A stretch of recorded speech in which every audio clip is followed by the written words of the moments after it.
So last video, if you still haven't seen it, had us looking at Caine's partner Bubble to see just how his soapy puzzle piece fit into the overall big picture. And we came up with a pretty compelling theory, being that Bubble is actually supposed to be the stand-in or replacement for Abel, a second AI that we speculated was originally running the circus along with Caine. And at the time of making that theory, I really thought that it was quite out there. The fact that Abel may not represent any of the humans in the show at all is a theory that not a lot of people have or follow. But after doing deeper research for this theory, the likelihood in my head of this actually being true jumped from about a maybe to a full-blown belief. What am I talking about? Well, allow me to introduce you all to something called a GAN, or a Generative Adversarial Network. Now, I'm not qualified in any sort of programming or software engineering sense, but I will do my best to explain what exactly this is. AIs on their own have flaws, and usually the only way to identify those flaws is to have another human analyze the AI model and iron those errors out over time.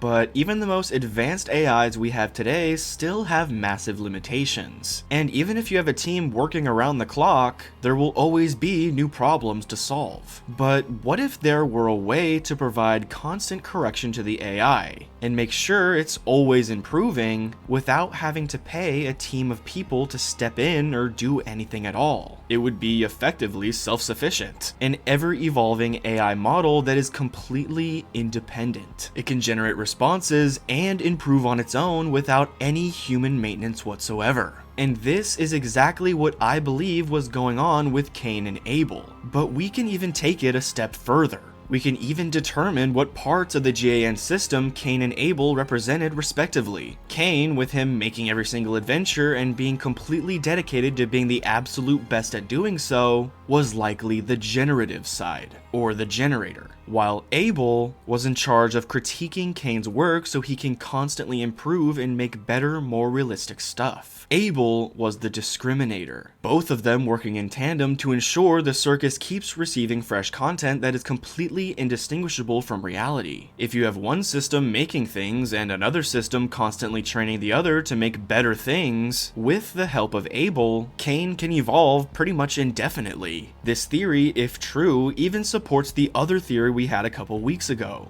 where the CNA company is secretly farming humans for training to further improve the AI's capabilities. But as conclusive as that sounds, there's still a pretty big elephant in the room. Abel is obviously nowhere to be found, so what exactly happened to him? Well, much like the Caine and Abel story from the Bible, which the CNA company's brand name is literally based on, I think Caine deleted Abel in an attempt to get him out of his hair. Or I guess I should say gums. Let me explain. Across the entire series, Caine has shown an unrelenting desire to be appreciated and recognized as the absolute best at making adventures. In both of the episodes where we use the suggestion box, he's visibly annoyed and makes every attempt to try to convince the cast to change their minds and go for another one of his creations instead. Hell, at the end of episode 5, he literally tells them this.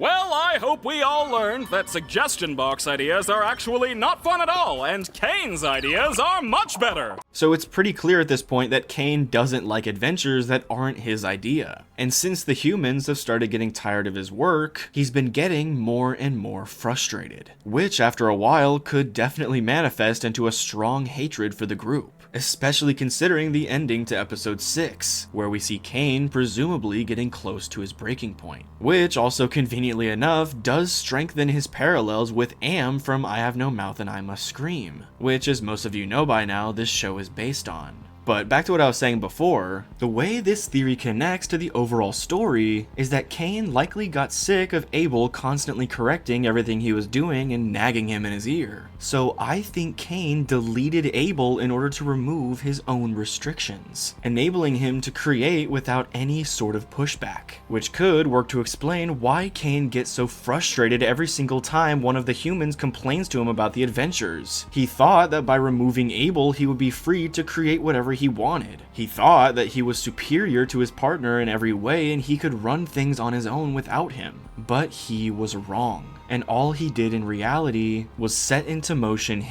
the circus, and everything residing in its slow and irreversible demise. Which also, as a side note, could totally explain why Caine and the circus are slowly degrading over time and getting less and less coherent. Without Caine's connection to what's real, which is in essence all the discriminator is in a GAN system, it reminds the generator of what's real and how to properly create realistic and convincing things, it would make complete sense that Caine would create things that don't make any logical sense to a human, like the winding halls in the CNA office, for example, in episode 1. If Abel were still here, the office would probably look more normal, but Caine, without his partner, is unable to discern real from fake, correct from incorrect, resulting in the jumbled hallways. But one thing I haven't really mentioned yet until now are the connections that Kinger and Queenie could potentially have to the overall lore, and it's because I think this theory could actually work to explain that as well. See, another theory we had in a previous video was that Kinger and Queenie actually worked at CNA as developers. Now, it's usually speculated that only Kinger was a part of the company, but with us theorizing that these Polaroids may have actually belonged to Queenie, or at least they depict something that Queenie saw, it paints the picture of a couple both working together in the same field. And even more intriguing is that I think they may have been working on the very same project. More specifically, it very well could have been Kinger's job to program Caine's AI, and then Queenie's job to develop Abel's AI. And after they went into the game to fix bugs and Caine somehow deleted Abel, I believe it set off a dark chain of events leading to the memory loss of Kinger and maybe even his wife too. Keep in mind, we've never seen her in her normal in-game form. So for all we know, she could be just as incoherent as Kinger is. Who's to say she isn't? But the real big reason I think this theory is true is because of how it could potentially connect back to Caine and Abel from the Bible. As we established before, this story does have way more significance than you would initially think. Not only does it align with Caine in the circus deleting Abel versus Caine in the Bible murdering his brother, but it could also align with the story of Adam and Eve. Think about it. If Caine and Abel are supposed to directly represent their counterparts in the Bible, then another layer that could totally be added to this theory is Kinger and Queenie representing Adam and Eve respectively. After all, they were Caine and Abel's parents, and from a storytelling perspective, if Kinger and Queenie did indeed create the two of them, that would symbolically make them their parents, just like Adam and Eve. But the detail that brings this entire Bible connection together is the fact that after Caine murdered Abel, he was cursed by God to never be able to produce anything of value ever again. If what we said about Caine deleting Abel is true, then it would totally explain why the circus is slowly breaking down and why time and time again Caine's adventures are met with negative responses. Caine is cursed by what he did in a metaphorical sense. And on top of that, it even aligns with how real-world GAN networks behave. If the corrective side is somehow deleted, the generator would slowly break down and create less and less realistic things. It just all fits so perfectly. From the Bible connections with Adam, Eve, Cain, and Abel, to the actual real world connections we can make with this being an actual real thing that does indeed exist in real life, to even the parallels we could make with I Have No Mouth and I Must Scream, where Cain slowly develops a bitter hatred for humanity over time, it just fits way too well. And honestly, I feel like this could be the missing piece that we've all been looking for. And another thing that's really interesting that I want you to think about is how some of the rest of the cast can potentially fit into this big picture. We theorized previously that perhaps the reason Jax is afraid of Korn is because maybe he knows something more about the nature of CNA. He's clearly seen something that traumatized him enough to develop a phobia, and I think the fact that he's scared of Korn specifically is definitely on purpose, especially with how he himself describes it.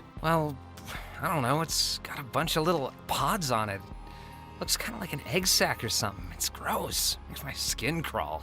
He mentions the fact that to him, they look like little pods, which would not only reinforce the idea that he may have literally seen someone abstract in front of him, giving him some sort of PTSD, but could also connect to something we talked about last video and touched on briefly in this one, where the circus is literally just a human farm where unsuspecting victims get trapped inside a VR game to better the AIs and improve the software, in order to eventually disconnect them from their memories and their humanity so the game can recycle their minds into assets and AI training for the adventures. We even see evidence of the fact that abstractions are all eventually merged together into one huge jumbled mass. In episode 1, when Kaufmo gets sent to the cellar, we see a mountain of these creatures seemingly mixed into an amalgamation. And from the looks of it, it seems as though the cellar itself may be the place where their code is broken down. Notice the fluid that all the abstracted creatures are sitting in? This is one of those details I've never been able to figure out. Why would the abstractions be sitting in water? At first, I thought it may have been a method of keeping them calm, preventing them from losing their minds even further. But if you stop to think about that for even a few seconds, it makes no logical sense. First off, they're already put in the cellar seemingly to isolate them from the functioning parts of the rest of the game.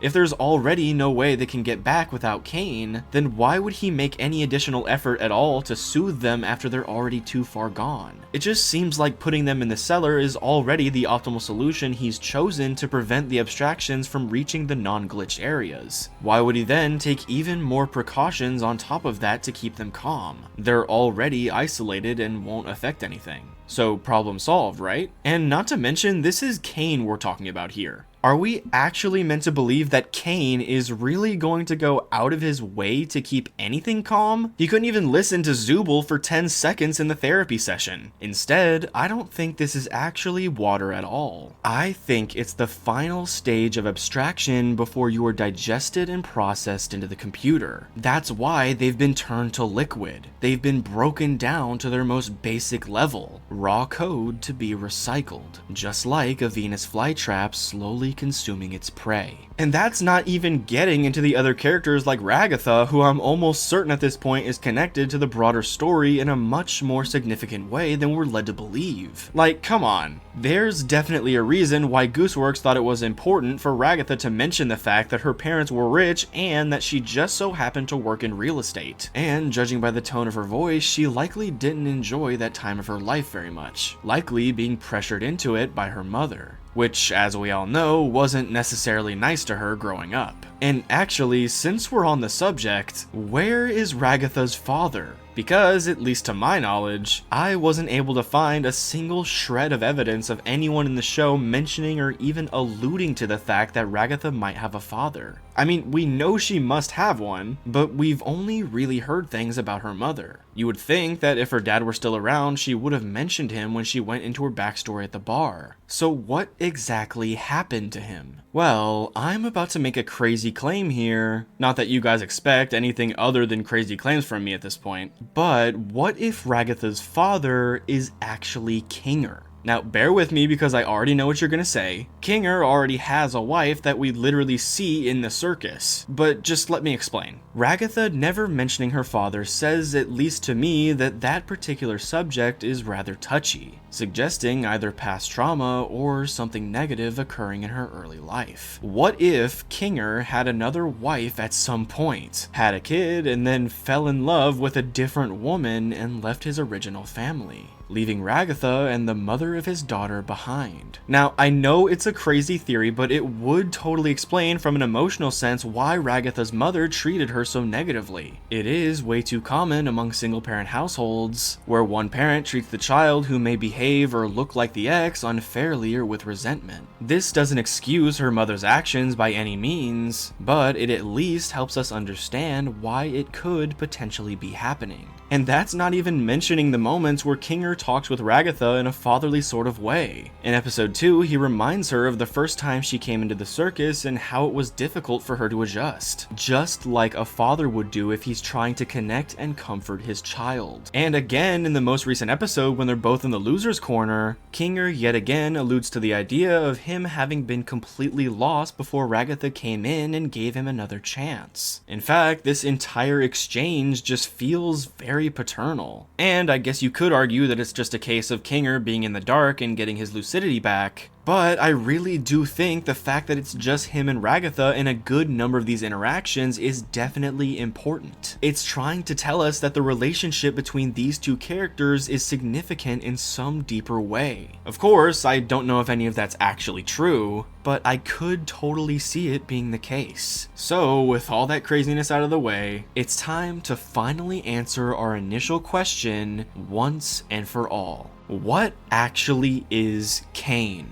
Well, I think he's one half to a super advanced GAN system, designed to constantly evolve and produce better and more realistic adventures, for the sole purpose of disconnecting human victims from their memories and convincing them that they aren't human anymore and there's no point in leaving, so their minds can be processed down and recycled into the system for assets to keep improving the game. That way, CNA can add never-ending updates and additional content, all without having to hire a single programmer. But admittedly, there is just one loose thread that I can't quite seem to figure out. And it's actually a question I surprisingly haven't heard many people ask. How many people exactly have actually been absorbed into the circus? If we're seriously led to believe that people from all sorts of backgrounds are just wandering into this abandoned building randomly and putting on a strange headset they know nothing about for presumably no reason, then why isn't there a huge operation to get these people back or figure out where they went? I mean, if they all went missing in the exact same area, wouldn't you think that eventually police officers would find this strange headset that seems to be turned on and connected to power and investigate it? It just seems like kind of a big leap in logic, even for Gooseworks, to assume that 20 plus people have just vanished out of existence in the exact same area and absolutely no one went looking for them or anything. Or at the very least investigated this company where all the events seem to be connected.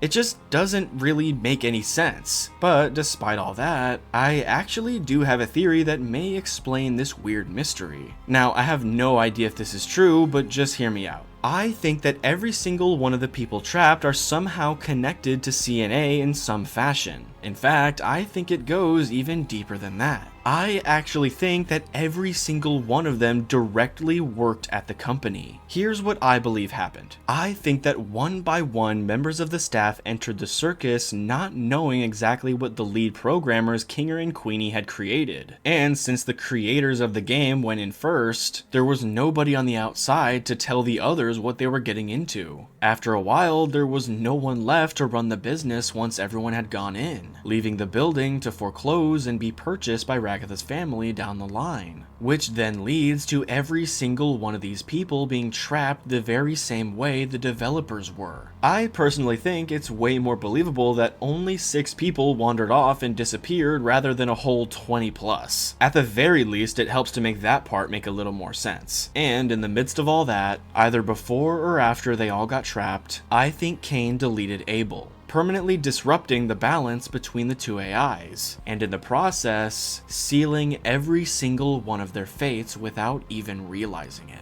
Which set off a chain of events leading to today where the circus is actively degrading before our very eyes, getting worse and worse by the hour, and showing absolutely no signs of improvement. The only solution I can think of is for Kinger to somehow recreate Abel and restore balance to the system. But if you were to ask me how I think Caine's story will end, judging by the fact that both Ragatha and Caine's voice actors both cried at the table reading for the finale of the series, I have a strong feeling Caine is going to realize he's not actually made for such a good purpose after all, and that his mistakes alone single-handedly doomed the entire cast to a slow and painful demise. And I think it could very easily lead him to sacrificing himself in order to somehow help the humans escape, going down with the very ship he unknowingly ensured would sink, but at the same time, redeeming himself for what he has done. But anyway guys, those are my thoughts. I know this was another crazy one, so let me know what you think in the comments below. And while you're down there, why not subscribe and leave a like if this video made you think a little. Also, make sure to ring the bell so you get notified of other videos just like this one. Also, let's all give a big thank you to this user for giving me the initial idea for this theory. This video would probably be way different if not for this person and many others. So truly, thank you all so much for your comments. There's this new YouTube feature called Hype, and it helps push videos like this to a wider audience. So if it appears for you, consider hyping this video so more people can throw their 2 cents into the mix. Also, I don't usually say this type of stuff. I want to give y'all a friendly reminder to go and hug your loved ones and cherish every single moment you share with them.